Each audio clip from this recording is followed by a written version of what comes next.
ilaw. Hirap na ako eh. Nakita mo si Kenneth? Yung kanina. Oo, hirap na hirap. Nakagas ng ilaw. Oo. Oo nga, no? Ang ilaw niya kasi ba kahit naka-low, paano naka-high? Ang click.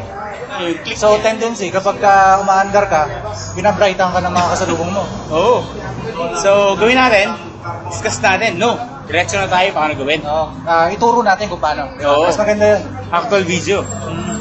Kasi tayo? Basta? Okay. To start, ikot mo yung wheel mo, front wheel, to your right. Makikita mo sa ilalim, near the pinion nut, yung pasukan ng screw. Hindi natin makita. Buksan natin yung top cover para ma-video natin. Alisin niyo yung mga screw, left and right. Tapos, pull lang yung ibaba ng top cover, then slide pababa para matanggal siya. There you go. Kita niyo yung pinion nut, yan, tinuturo ng screw. Pwede kang mag-adjust dyan ng high-low kung kaya mong buksan yung cover.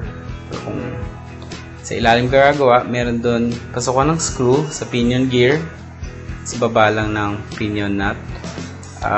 Counterclockwise is high, clockwise is low. Tama ba ako? Check nyo na.